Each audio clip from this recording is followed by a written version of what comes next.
can switch to the first slide. Thank you. Is that working?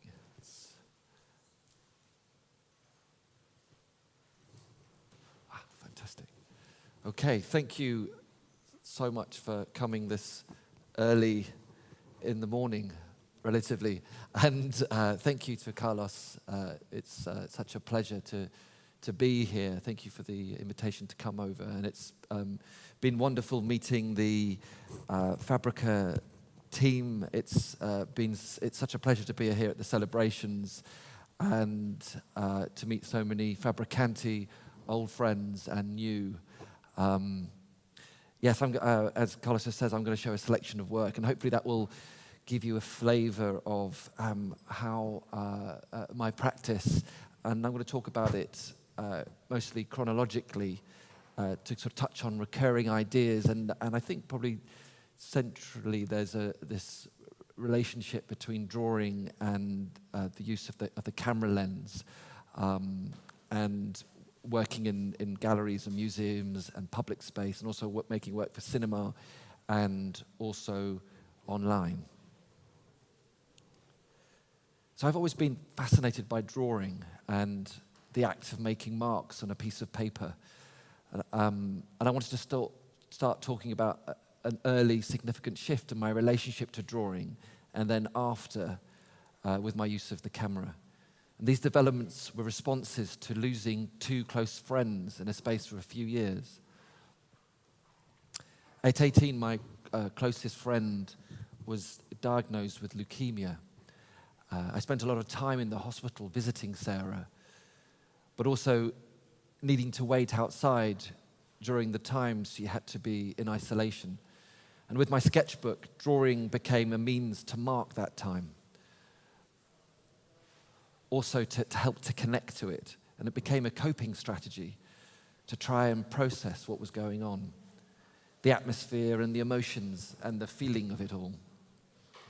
The corridors outside where she was being treated became significant. And over the many, many visits, the leukemia in her blood felt like it was in every fiber of the hospital, the all-pervasive, huge scale of it. Often we would sit together. I would draw her while we talked. Or I would just sit there and draw her while she slept. Sarah passed away in 1992. This is an extract from a 5-minute film I made in 1996 called Hold.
I think the playback, there's probably about twice as many frames. I think there was a slight sticking, but this sense of this multitude of faces. And I shot that film on a Super 8 camera, and a sense of where intimacy and anonymity collide, a sense of what connects us and also what separates us, searching for faces. And I was interested in this tension between presence and absence, a series of attempts at momentary embraces, the sensation that things are slipping away, both in the making but also in the viewing. Time and the experience of time taking on a very different measure through the prism of loss. I made Hold after a very close friend of mine, James, who I was a student with at the Slade, took his own life. Drawing and filmmaking and making soundtracks intensified as a means of processing these overwhelming experiences. Having moved to London to study, Hold also felt like trying to comprehend the multitude and mass of the city, a desire to connect and disconnect, a sense of being overwhelmed by the mechanisms of the city, by time itself. So these are stills from the film that I made when I was at Fabrica, Ospedali, held between what can be seen and what can be felt. I made it at the local general hospital in Treviso, and I'm thrilled that Dr. Claudio Beltramello is here today with his beautiful family. And Claudio was working at the hospital at the time that I made the film, and was so instrumental in enabling me to have access and connect with so many wonderful people in the hospital. Also, my wife Jo Cole is here, who joined me when I was at Fabrica to live in Treviso, and became an honorary Fabricanti, and helped me with the making of the film as well. It's the different dimensions of the hospital environment that lay bare the fundaments of what it is to be alive, from birth to death and everywhere in between. Our individual and collective fragility, but also the ability to overcome and find a way. The film moves through different areas and departments of the hospital, examining both functional and emotional structures. Strains of music is orchestrated with sounds found in the hospital and juxtaposed against images to shape the varying rhythms of the film. Conversation fragments pepper the soundtrack with different perspectives. The human body is set against the support, but also the intrusion of technology. The film's sense of time is unpredictable, often suspended in an even pace. Anticipation may flip into crisis at any moment, or ease into a sense of resolve. The complexities of relationships between the range of people in the hospital is explored. Also, the nature of their physical and emotional contact. So here's about a 3 or 4 minute extract from the 16-minute film. And I should just flag up a trigger warning that there are scenes of surgeries and injection in the film.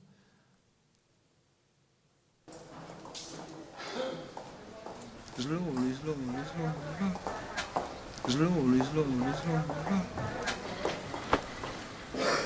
1, 2, 3, 4, 6. She stayed here 6 months, 7 months. Buongiorno.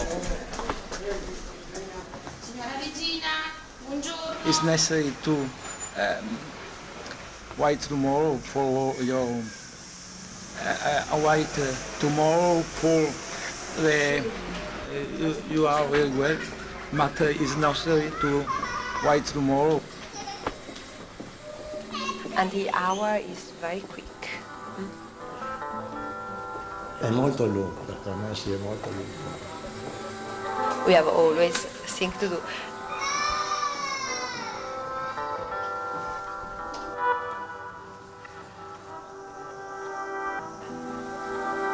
Very difficult.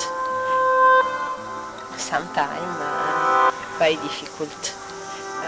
All the possible, but it's not possible. I don't know.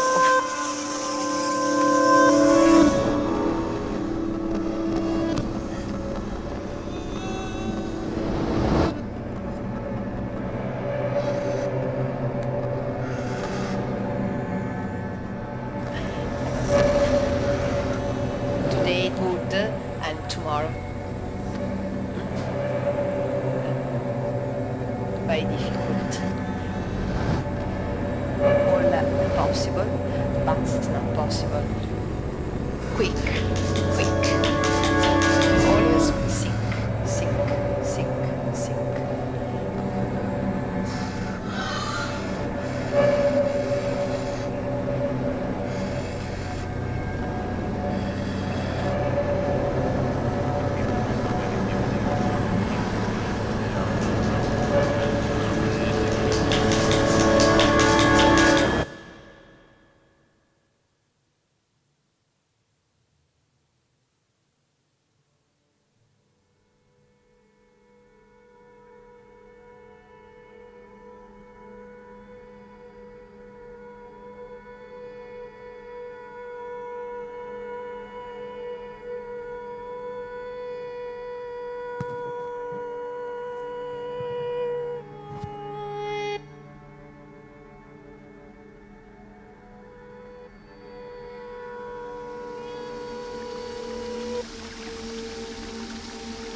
Cosa devo dire? Non so cosa dire.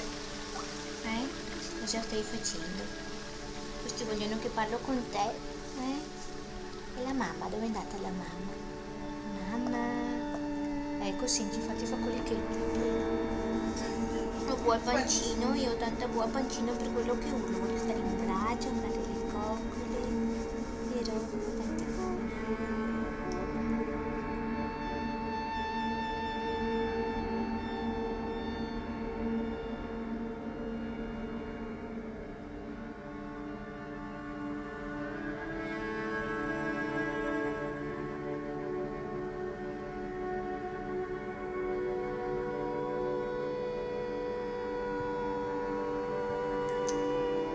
Maybe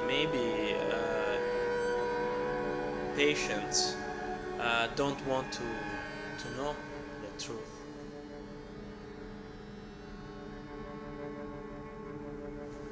Why? Need to trust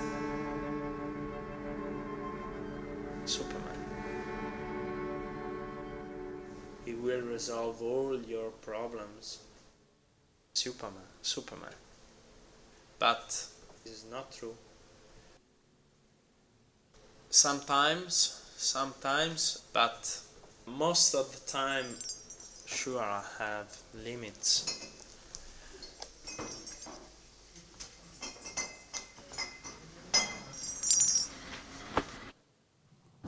So we finish on Claudio's words. Thank you, Claudio. So 2003 is part of an ongoing series of 16mm film works, also works that relate to specific historic events, different forms that manifest social and political events, disturbances and crises in the country, in the UK, but also in the world.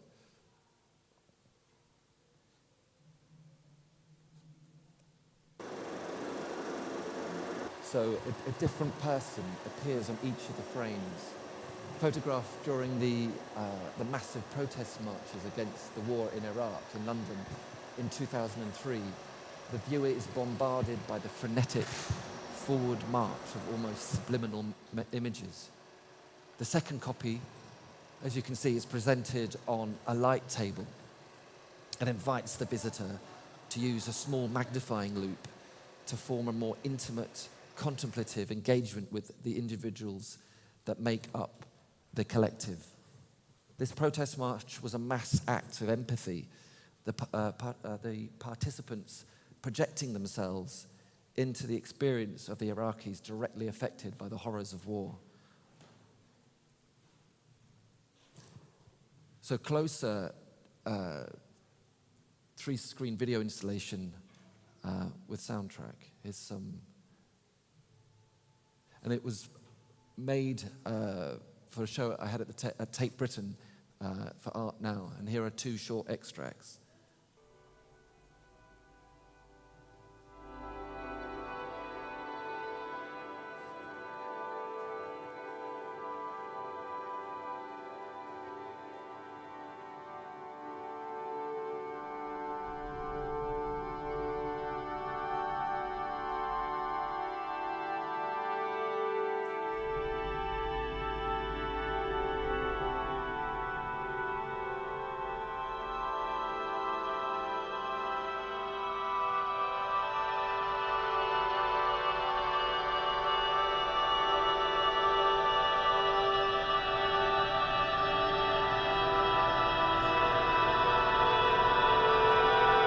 So I used a zoom lens, and a laser, a long-distance laser pen to further collapse the spatial distance between the camera eye and who I was looking at. The filming of individual strangers in public space as I simultaneously first touched the architecture and then touched them with a beam of light. This threw up a host of further emotional, psychological, sociological and ethical implications and questions for me. The ambiguity of this gesture, reaching into each person's space, fluctuating between hostility and affinity, creating both a sense of invasion as well as implying feelings of empathy towards these individuals, as if the laser pen was a luminary stethoscope reaching out, mixing up the relationship between looking and touching, seeing with the hand, touching with the eye. This is the moment just at the end of the cycle.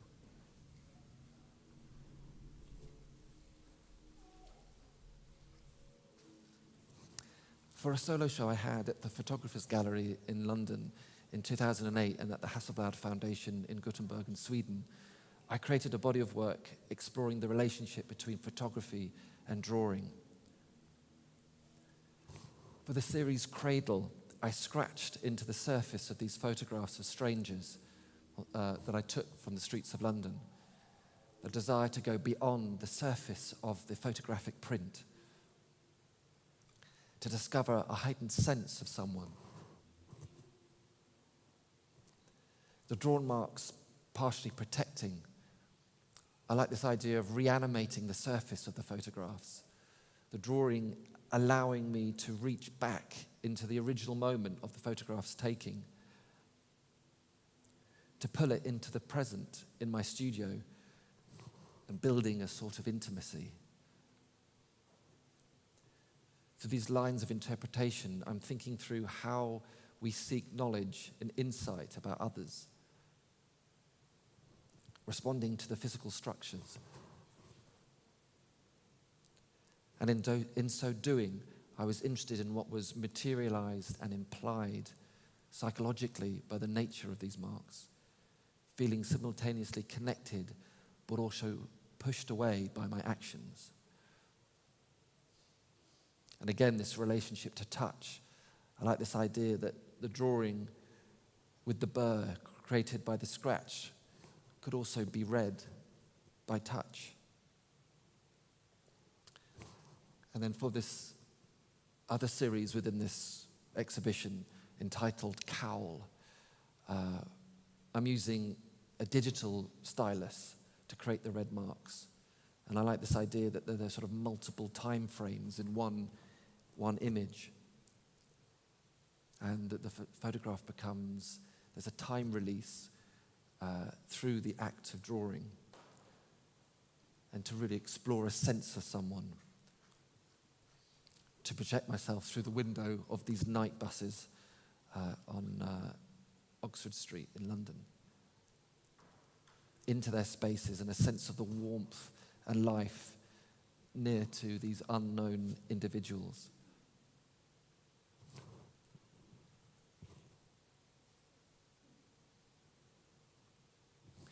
This is how they were installed.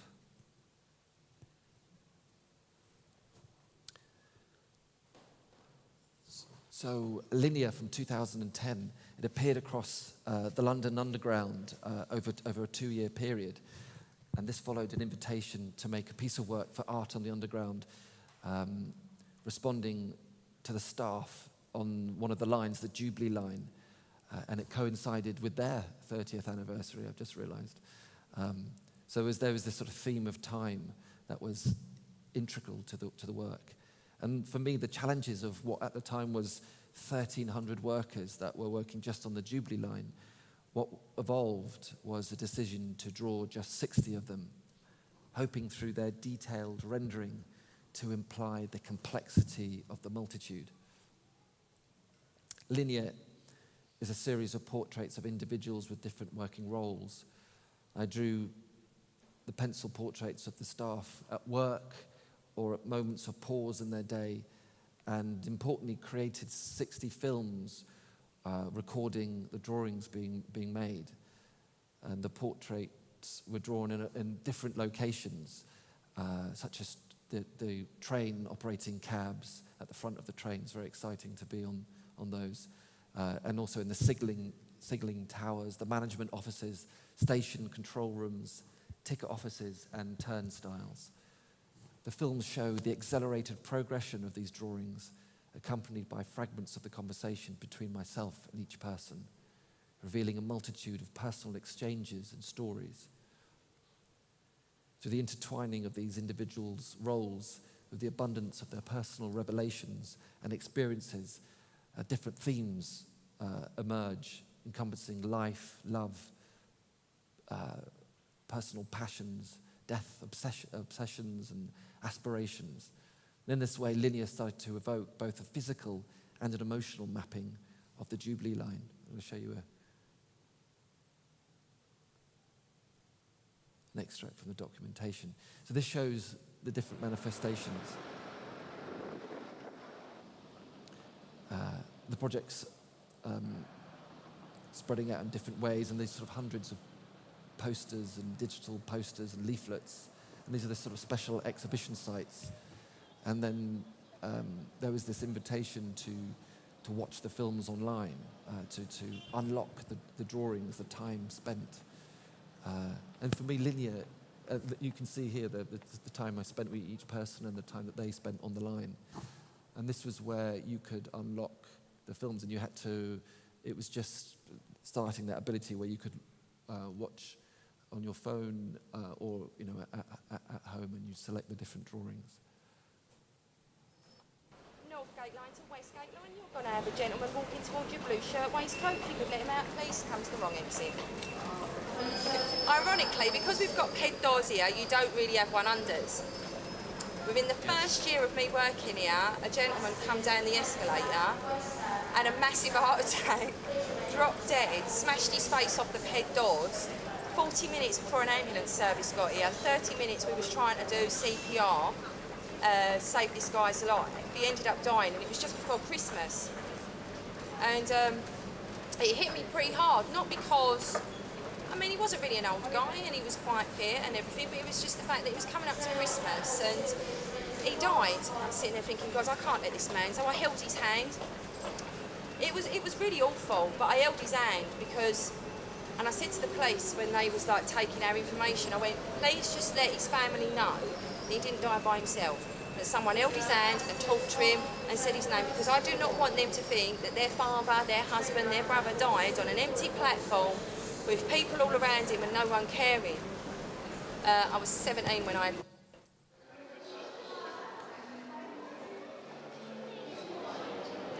So a process of condensing occurred in each of the films, and this kind of boiling down, kind of trying to get to the sort of essentials of a sense of each person.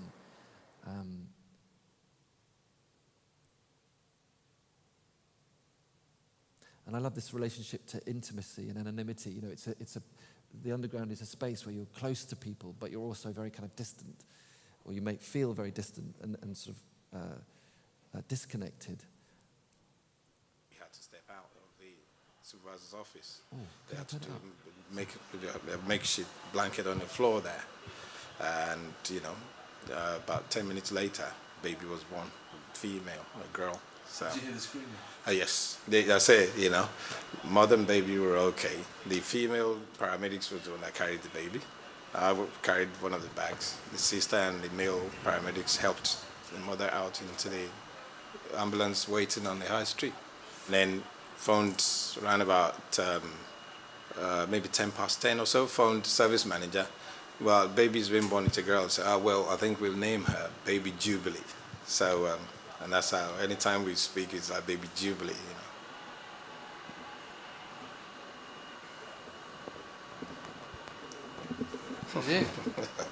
This is your life. This is your life.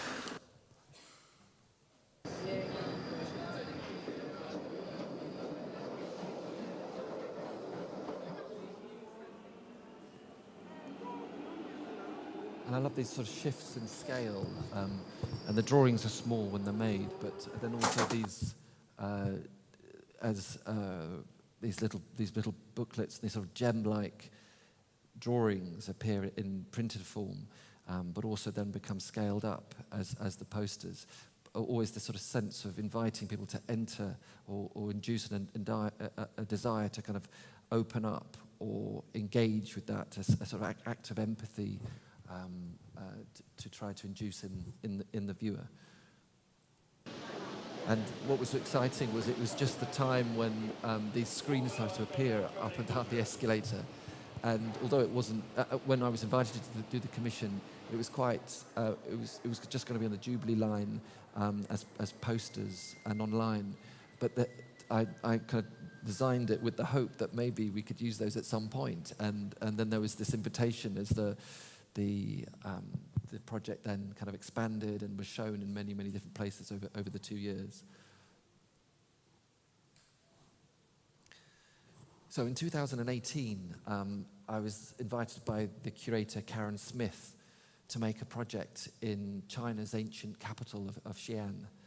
And I was given incredible kind of privilege and unprecedented access through the Cultural Relics Bureau to World Heritage sites in Xi'an province. The work I made became a part of a solo exhibition at OCAT Xi'an, and central to this exhibition was this new commission. And it related to Linear, the previous work, but this time I was engaging with a very different community, and again featured 60 people making drawings and filming each encounter, including archaeologists, dig assistants and tour guides, restorers, historians, curators, cleaners and security guards. Those who work to find and preserve and protect the incredible historic artifacts for future generations. And this was from a sort of expanse of 6,000 years of Chinese history, and those who have the closest encounter with the relics and the artifacts. And this may be statues from the Western Han Dynasty tombs, or treasures unearthed from the Tang Dynasty mural of Shaanxi. The half-human, half-fish faces painted on utensils of the Bampo people, or the site of the terracotta warriors. And I spoke with people and drew them at archaeological sites and also conservation rooms and behind the scenes as well at museums. And the starting point for Unearth was my discovery of the many diverse ways that the human face and also the head had been represented. So here's a short 2-minute video that was created, I suppose, by the museum to capture the project, but it gives you a sense of some of the atmospheres.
really good.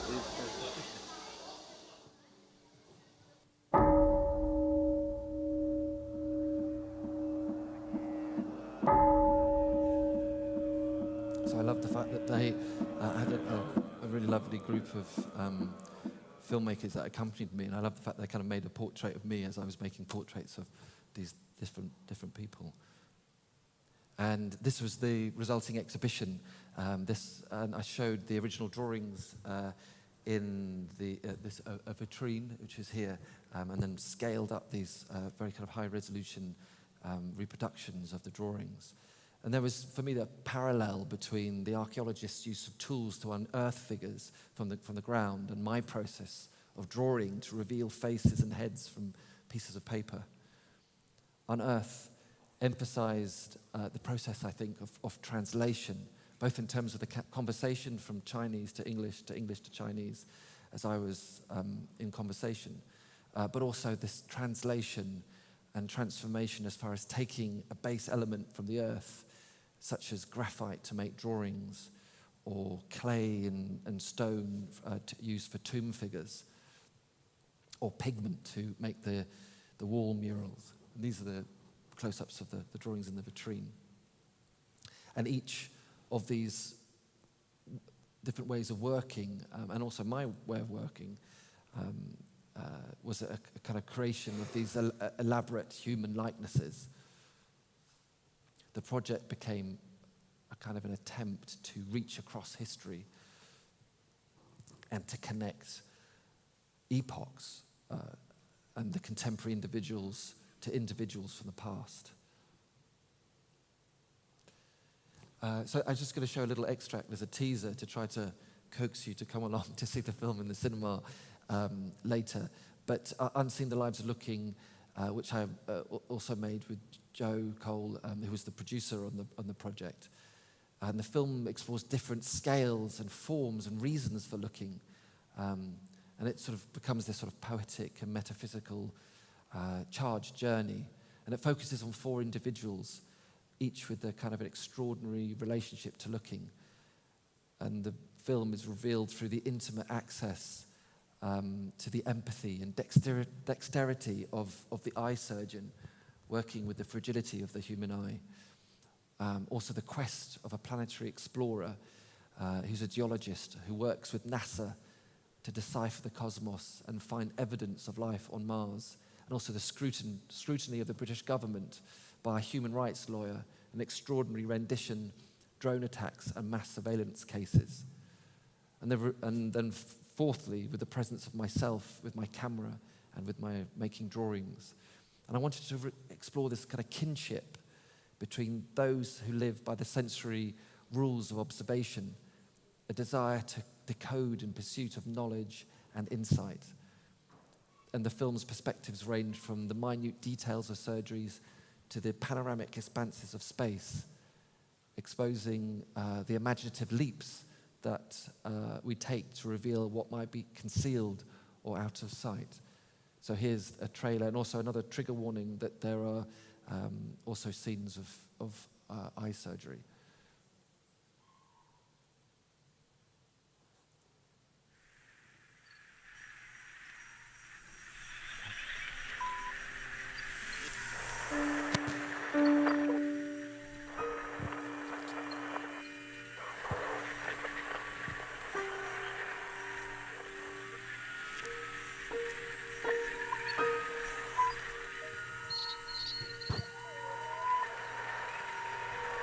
Imagine if you're sitting on an island, your beautiful island of vision, in the sea of black tar. But your throne is right on the top of the middle of the island, that's way up there.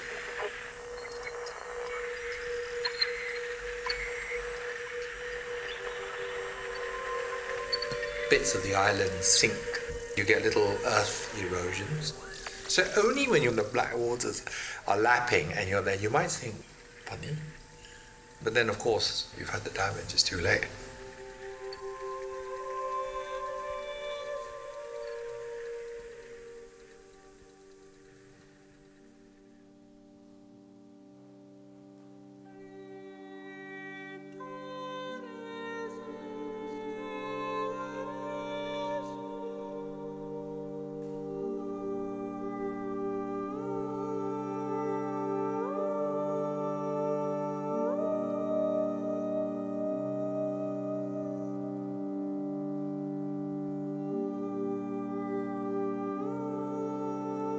the thing is that when you go into a landscape and you're trying to reconstruct what happened, you don't know what's happened. So you have to create a story.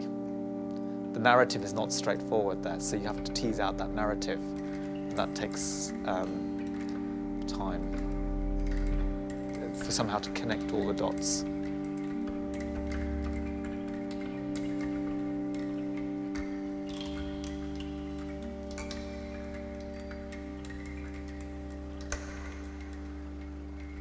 You have a wall, and really what you're trying to do is just create a little hole in it. And then you're hoping you'll be able to create another hole in it, and then another one. So you're constantly trying to push at things and hoping that one of the roots might just allow you a little hole in that wall to peer through. And that reveals things. You know, when something doesn't work, you think again.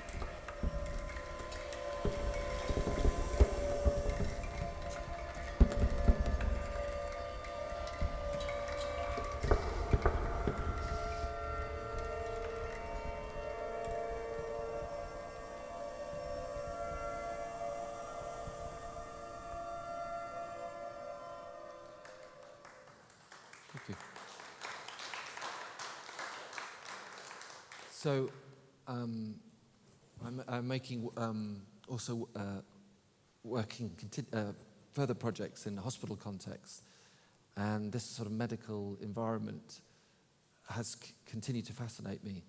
And I suppose the human relationships involved and the high-stake moments in our lives. And during the pandemic, I had the privilege to carry on working on a project that had some of the most vulnerable patients in the UK at its centre, haematology and leukemia cancer patients. So a connection back to my friend Sarah. And it was at one of the world's leading cancer hospitals at University College Hospital London. And I worked closely with members of the hospital community, many of whom featured in the work. Held Triptych 1 and 2 consists of 6 banners installed in 2 groups of 3, suspended from this 21-metre high atrium ceiling. And this work explores the unique relationship between patients, loved ones, and clinicians. Held in space, held in a structure of support, held in the balance in a period of great uncertainty. Also in a time of shared endeavour. And the second part of the installation, called Sensed, is a panorama of 60 watercolours focused on details of heads, faces and hands of patients, past and present, and staff across the hospital.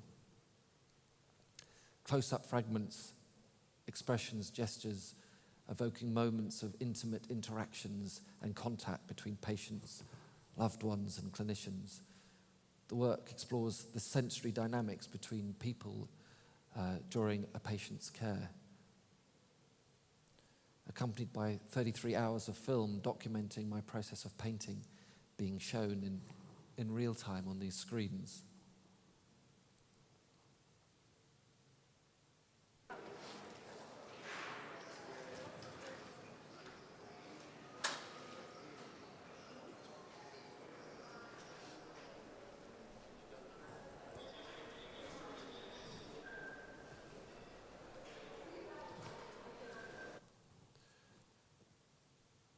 And mirroring the figures in the artwork and their sort of physical gestures and connection with above and straight forward and looking down and over.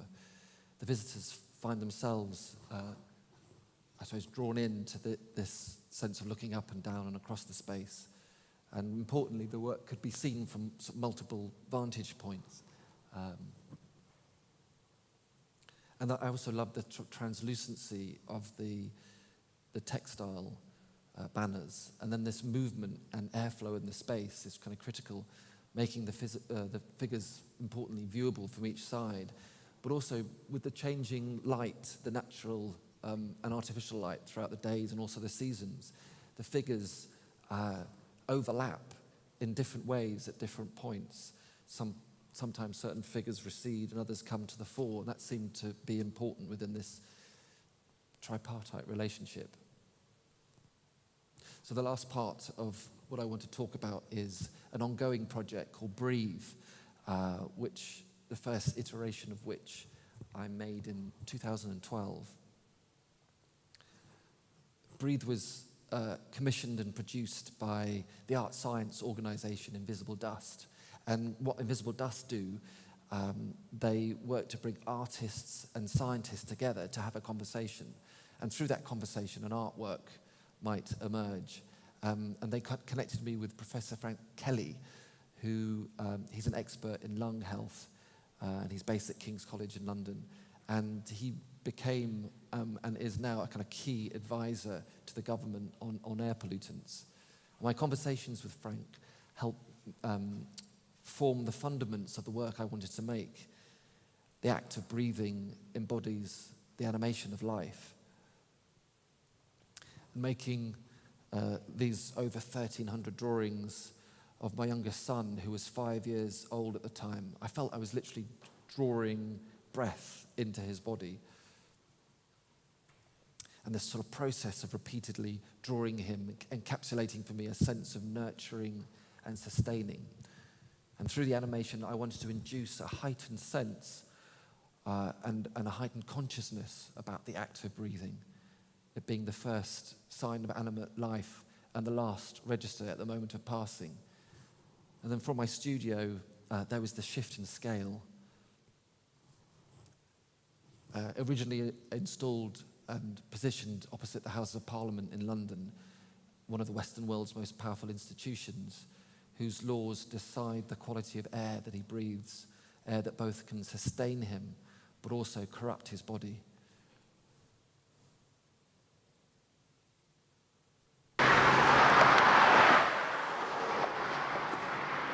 So the projection was on the roof of St. Thomas's Hospital, on this 8-metre high screen. And it looks out up to the sky, also down to the people passing, but also across the Thames facing the Houses of Parliament. And I suppose the work reflects on the direct environmental challenges of air pollution, but also the universal hope and preservation of life.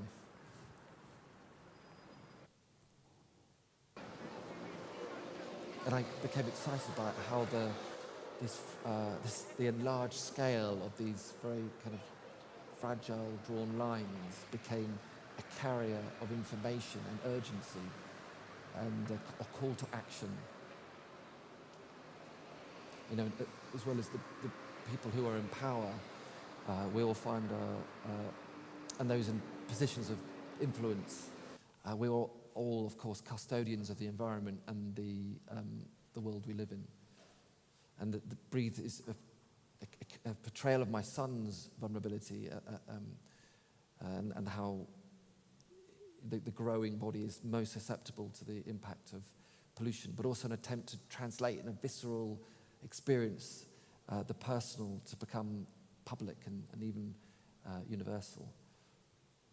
And then 10 years on, I revisited Breathe to make Breathe 2022.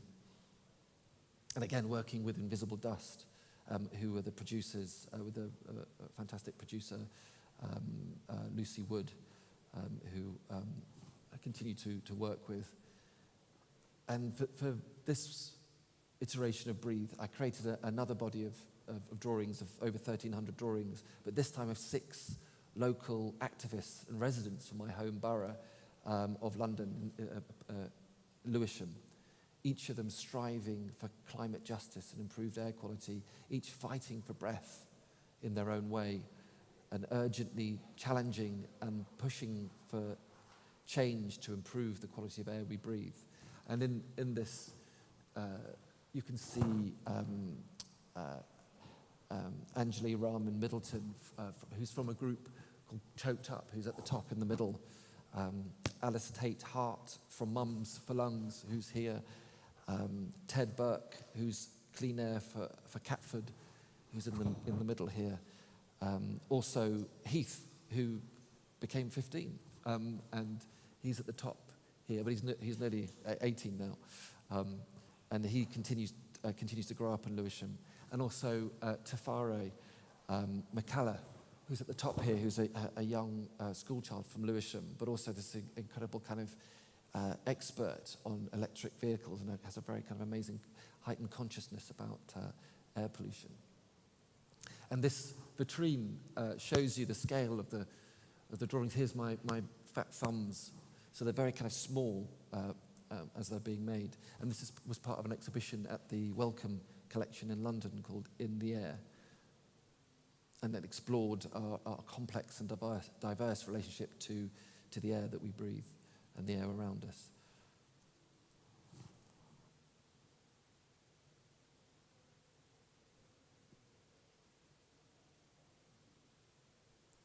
And Lewisham, my local area where I live, became at the centre of the UK air pollution crisis.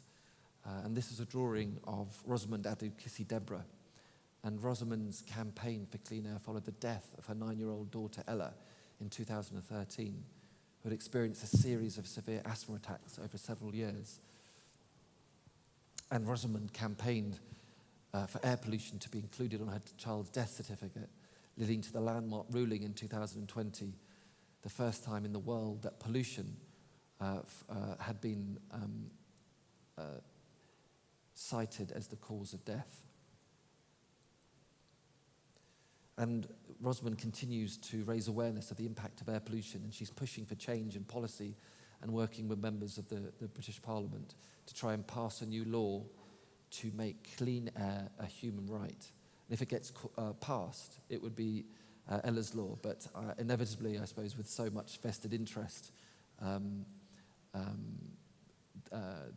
are not enough MPs supporting this, so she continues to push that, and we continue to work with Rosamund. And I suppose, again, from the seclusion of my studio of making these drawings, there was the shift in scale and environment into public space.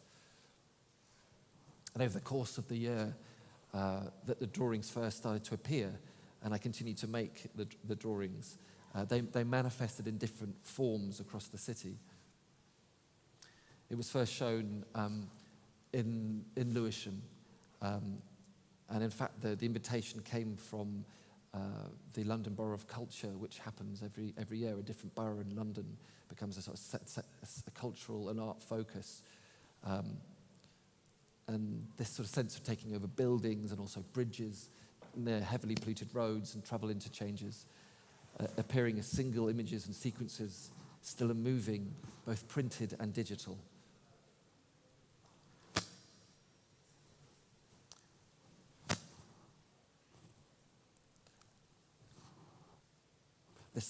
This tension between still and moving, and then these images started locally, but then new opportunities opened up over the course of the year.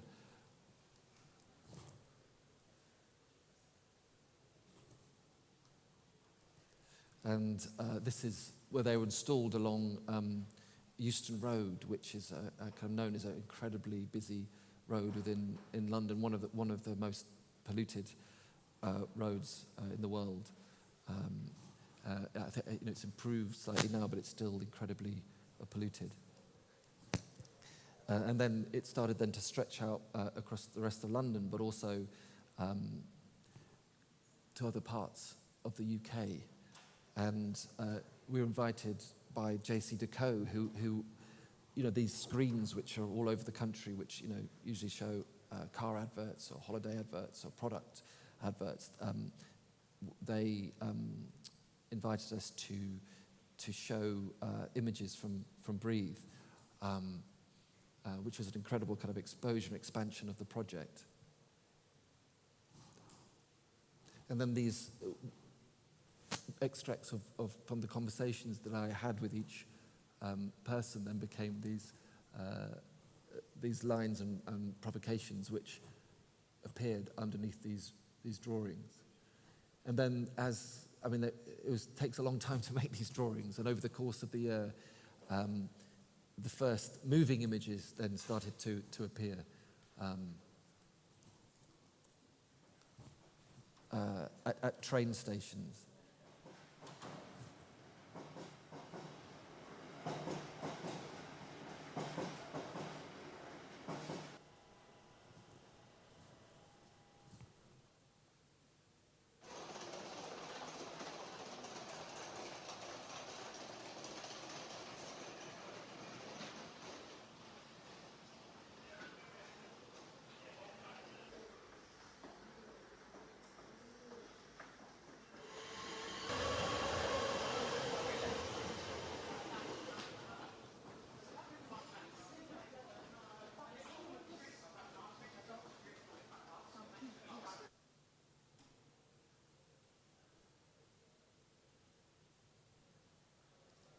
And then the finale in Lewisham took place on the Old Town Hall, and where all the drawings were then projected as an animation. And amazingly, all these, because of the figures through J.C. Decaux, we know that the work has been seen by at least 13 million people so far. And then here I am with Rosamund and Anjali and Sadiq Khan, the London mayor, and also Brenda Dacus, who's the new Lewisham mayor, and also Shirley Rodriguez, who's the deputy London mayor. Let me show the animation. I'm conscious that the projection is sticking, so the kind of the flow of the movement, but it will give you a sense of the scale. And I experience drawing as an act of empathy, and not one that's straightforward. It's complicated and it's intense, attempting to think or draw yourself into a sense of another person's life, their emotions and their story. Spending time making drawing after drawing of someone else, you develop a heightened sense of them, each drawing in the process of capturing their rhythms and breathing. It feels as if I'm reaching out a sense of myself in relation to them as I hold that person for that moment. And as I continue, a shifting, undulating sense of each person. And I suppose through the challenges and the endeavour of making over 1,300 drawings to form the animation, what galvanised me was somehow the animation became a metaphor for essential collective action needed not only to secure a clean air future, but to secure so many other types of the future. So some people are particularly affected by air pollution. And, although we're all insidiously affected by it, it's clear that we don't all breathe the same air. And the role of empathy that I spoke about earlier is empathy will play a vital role if we're going to make the changes necessary locally and globally, and it's an essential ingredient for the plight of the planet, is that politicians and global leaders think about the people that are being particularly affected and whose experiences of the world are different to their own.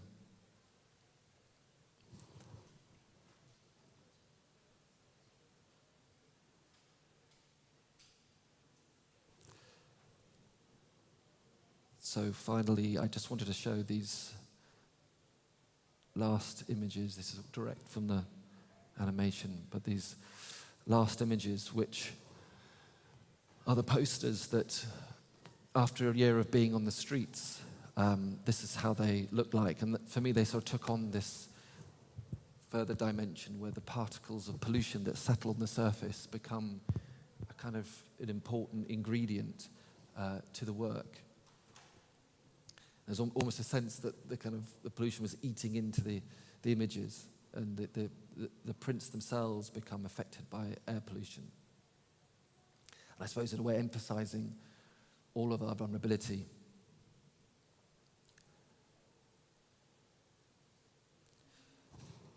And that air can both sustain us but also corrupt us. Thank you.